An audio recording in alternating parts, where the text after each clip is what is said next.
सत्यनारायण भगवान की कथा तो आप लोगों ने सुनी होगी। उस कथा में एक छोटा सा चैप्टर है, एक दो लाइन का मैं आपको याद दिला दूं, आपको पता सब है। सत्यनारायण भगवान की कथा किस किस ने सुनी है पहले ये बताओ।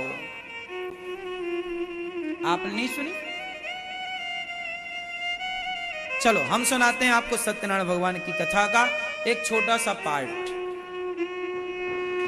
एक लकड़हारा था, वो जंगल से लकड़ी लेकर के बाजार में बेचने जा रहा था। रास्ते में एक पंडित जी का घर आया। पंडित जी सत्यनारायण भगवान की कथा सुन रहे थे, तो पंडित जी ने सबको प्रसाद दिया। तो लकड़हारे ने भी पंजीरी जानते हो ना, आटा को भूंज करके शक्कर मिलाकर पंजीरी, तो पंजीरी का पंडित जी ने लकड़हारे को प्रसाद दिया। तो लकड़हारे ने पूछा, पंडित जी ये आज आपके घर में क्या हुआ? उन्होंने कहा, आज मेरे घर में सत्यनारायण भगवान की कथा थी, उसी का ये प्रसाद मैं बांट रहा हूं कन्याओं को, बच्चों को, बूढ़ों को, और पंचामृत। तो लकड़हारा बोला, क्या ये सत्यनारायण भगवान की कथा हम भी सुन सकते हैं? क्या सत्यनारायण भगवान की पूजा हम भी करा सकते हैं? पंडित जी बोले, बिल्कुल आप भी सुन सकते हैं। अब तो लकड़हारा लकड़ियों का गट्ठा सिर पे रखा और सिर पे रख के बाजार गया। उसने मन में सोचा कि आज लकड़ियां बेचने से जो पैसा मिलेगा, आज मैं उससे सत्यनारायण भगवान की कथा सुनूंगा। ये देखो उसके मन में आया। उस कथा में लिखा है कि आज उसकी लकड़ियों के दूने दाम प्राप्त हुए। कल 10 रुपया की बिकती थी तो आज लकड़ियां 20 रुपए की बिकी, मतलब ठीक दुगना। क्यों दुगना हो गया? क्योंकि विचार पवित्र हो गए। अभी तक वो लकड़ियां किसके लिए बेचता था? परिवार के लिए, बच्चों के लिए।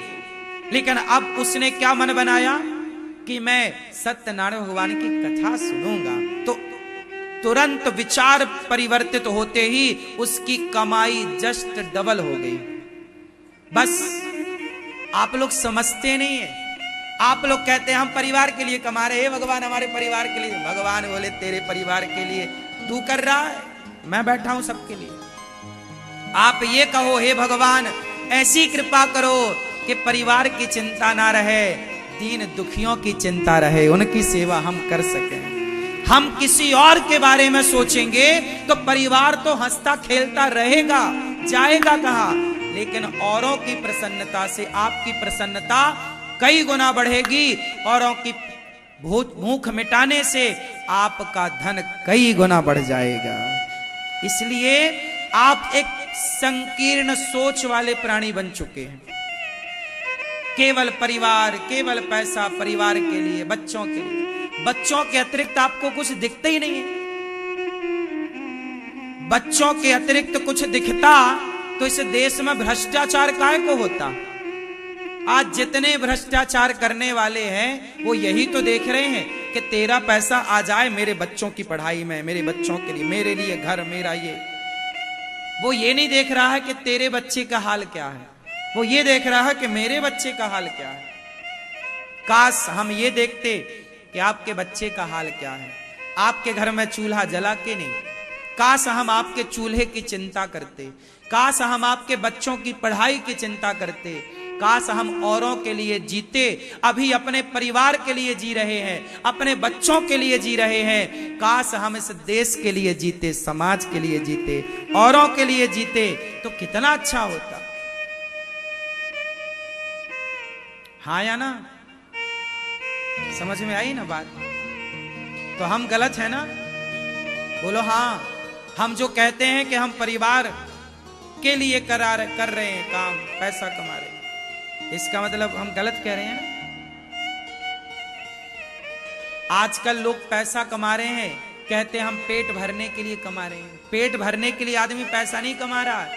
पेट भरने के लिए तो है, सामान्य कर लोगे तो मिल जाएगा। आजकल लोग तिजोरियां भरने के लिए कमा रहे हैं। पेट भरने के लिए कोई परेशान नहीं है, तिजोरियां भरने के लिए परेशान। पैसा नहीं कमा रहे हैं लोग पैसे के पीछे नहीं भाग रहे हैं, इज्जत नाम शोहरत के पीछे भाग रहे हैं। इज्जत मिले, नाम मिले, पावर हमारा हो, सत्ता हमारी हो। काश आप पैसा ही कमाते तो भी आप खुश थे, लेकिन जब से आपके अंदर नाम प्रतिष्ठा की भूख जागी, जी मेरा भी नाम हो, मेरी भी इज्जत हो समाज में, इसके लिए, इसलिए तो आज का युवा दिखावे का जीवन जीता है। पेट तो उस युवा का भरा है, पर बाप से पैसा ले लेके बड़ी गाड़ियां किस बात की, दिखाना चाहता अपने दोस्तों को, देख मेरी गाड़ी है। वो ये नहीं समझ रहा कि तेरी कमाई की तो है नहीं। भैया कमा, उसका सदुपयोग कर। पैसा कमाना बड़ी बात नहीं है, तो आज से अपने बच्चों को आप समझाओ कि बेटा पैसा कमाना है, पर उसको लगाना कहां है। बताओ पैसे का क्या उपयोग होना चाहिए। आप लोग क्लियर नहीं है, पैसा क्यों कमाते हैं आप लोग, ये सवाल था मेरा। आप क्लियर नहीं है, अभी आप कह चुके कि बच्चे परिवार के लिए नहीं। अब हटाओ इसे, डिलीट मारो इस कॉन्सेप्ट को, नया लॉन्च करो। अब पैसा कमाएंगे इसलिए कि हम उस पैसे से किसी दीन दुखी की सेवा, हेल्प कर पाए, हम मदद करें किसी की। जब आप किसी के बारे में सोचते हैं ना, तो लिख लो मेरी बात, जिस दिन आप किसी और के बारे में सोचने लगते हैं, उस दिन विधाता बैठे बैठे बैकुंठ में आपके बारे में सोचने लगते हैं कि अब इसके बारे में। इसलिए ये दास अनिरुद्ध, मैं अपने बारे में कुछ नहीं सोचता कि लोग मुझे अच्छा कहें बुरा कहें, मैं अपने बारे में कुछ नहीं सोचता। मैं माताओं के बारे में, विद्यार्थी पढ़ रहे हैं उनके लिए, और आप सबको भोजन मिले, संतों को भोजन मिले, समाज के लिए जब सोचता हूं तो मेरे भगवान मेरे लिए सोचते रहते हैं। मुझे अपने लिए सोचने की जरूरत नहीं पड़ती, मैं टेंशन नहीं लेता, क्योंकि मेरे बारे में सोचने वाले भगवान बैठे तो हैं। मैं क्यों सोचूं, मैं अपनी कोई प्लानिंग नहीं करता, भगवान करके देंगे, वो करें जो करें। हमने तो आत्मसमर्पण कर रखा, आपके हो गए, अब आप जानो और आपका काम करें। हाँ या ना मैया? कितने बच्चे हैं आपके? अच्छा 2। तो ये बताओ आपका कितने % शेयर है आपके बच्चों में? कितने % शेयर है आपका आपके बच्चों में? बोलो पूरा। आप बताओ आपका बच्चों में, आपके कितने बच्चे हैं? ये बगल वाले, कितना % शेयर है आपका बच्चों में? हाँ 100? हाँ या ना? पीछे वाले कितने %? 50 आपका, 50 आपकी पत्नी का, 50 100 हो गए। आप बता छोरा, तुम्हारा ब्याह हो गया? नहीं, अभी तुमसे क्या सवाल कर।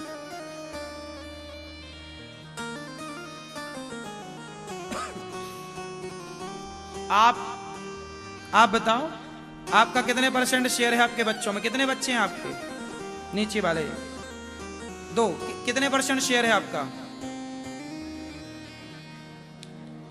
लोग कह रहे हैं कि 50 हमारा, 50 हमारी पत्नी का, हमारे बच्चे हैं तो हमारे ही शेयर है। फिर आप गलत चले गए। कैसे समझाएं हम? आप लोग समझते ही नहीं। आप लोग ये मानने को तैयार ही नहीं है कि ये बच्चे हमारे नहीं, भगवान के हैं। मां का शेयर कितने % है?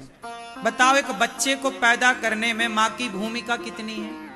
केवल पैदा किया है मां ने, और दूध पिलाया है मां ने, तेल मालिश की है, वरना बच्चे में जितने फंक्शन हैं, आंखें, कान, हाथ, पांव, ये सब मां ने नहीं बनाए। किसने बनाए?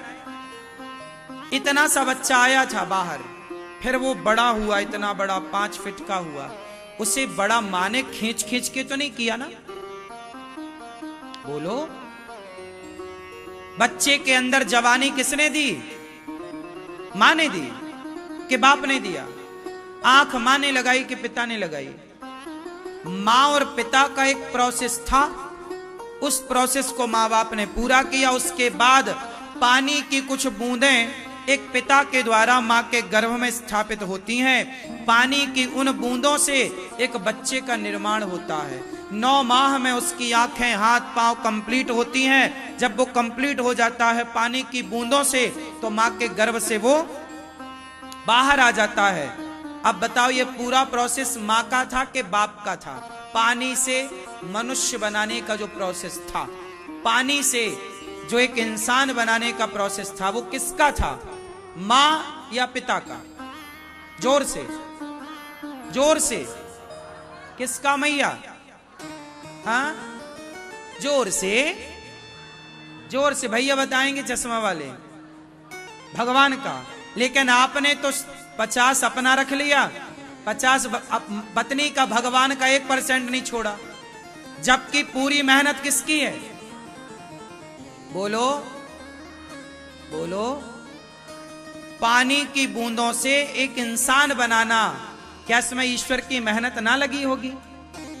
आंख लगाया, कान लगाए, सुंदर सा आपका मुख बनाया, चेहरा, मोहरा, रूप, रंग सब तो उस ईश्वर ने बनाया। लेकिन उसका शेयर कितना रखा आपने? 0। और आपका क्या प्रोसेस था? एक जरा सा। उसका आपने 50।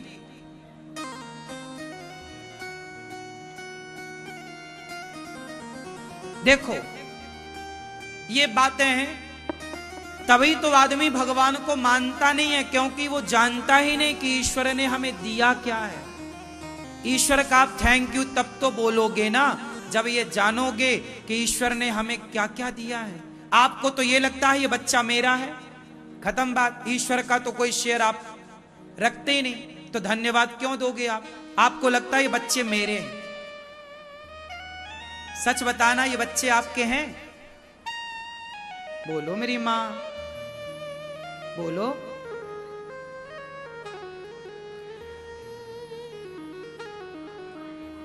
संसार में आए हैं, मानना पड़ता है। तो मान लेने की हम मनाही तो नहीं कर रहे हैं। आप मानो कि ये बच्चा है, पर ये मत मानो कि मेरा है। ये मानो ना, हे प्रभु आपका है। ये मत कहो कि मेरा शेयर है।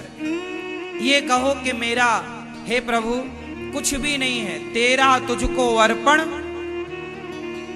जब आप सब भगवान को सौंप दोगे, इसी को कहते हैं समर्पण।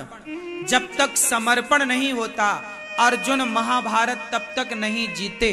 भगवान ने गीता अर्जुन को तब तक नहीं सुनाई जब तक अर्जुन ने समर्पण नहीं किया। समर्पण किया, जीत गए। आप लोग भी समर्पण करो। हे प्रभु, ये परिवार मेरा नहीं, तेरा है। ये परिवार आपका, ये व्यापार आपका। बोलो हे नाथ, सब बोलो हे नाथ। ये परिवार आपका, ये व्यापार आपका, ये जीवन आपका। हे नाथ, सब कुछ आपका। एक आप हैं, बोलो। एक आप हैं जो हमारे हैं, जो मेरे हैं। सब भगवान का है। और भगवान, भगवान, भगवान को अपना कहो, बच्चों को अपना ना कहो। बच्चे भगवान के हैं और भगवान मेरे तो गिरधर गोपाल, दूसरों ना कोई। ये सिद्धांत, इस सिद्धांत तक आपको पहुंचना है। और बात सही है, आप मानो। मेरी इन बातों को आप बिल्कुल नकार दो, मैं मना नहीं करता, नकार दो। आपका बच्चा है, आपका पूरा अधिकार है। लेकिन जो गंभीरता है वो ये है कि ये मेरा नहीं है। अरे बच्चा की छोड़ो साहब, बेटा बेटी की छोड़ो, ये शरीर भी अपना नहीं है। ये शरीर हमारी आंखों में कम दिखने लग जाता है। शरीर आपका था तो रोक लेते ना। आंखों में कम क्यों दिखने लग गया भाई? कमर आपकी थी तो रोक लेते, दर्द क्यों हो गया? घुटने आपके थे तो रोक लेते, खटखट काहे करने लग गए?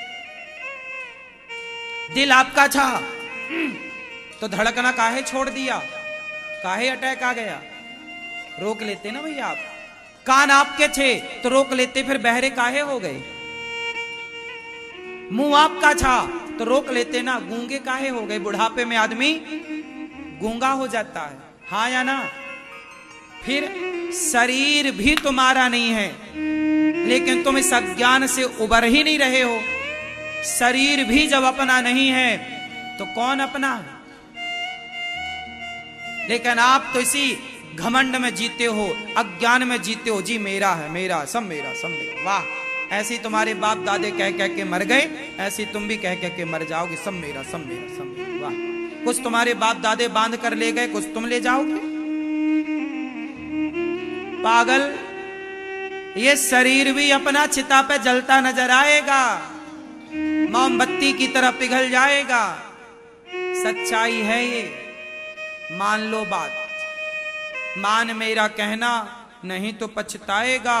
और ये मिट्टी का खिलौना मिट्टी में मिल जाएगा। मत कहो कि ये मेरा है, कहो कि मेरे केवल भगवान है, नाता गिरधर गोपाल से। कहो हे जगन्नाथ जी आप मेरे हैं, हे बिहारी जी आप मेरे हैं, ये परिवार व्यापार आपका, आप संभालो प्रभु, मैं नहीं जानता, मैंने समर्पण कर दिया। समर्पण कर तो दो, तुम्हारा व्यापार ना डबल हो जाए तो कह देना।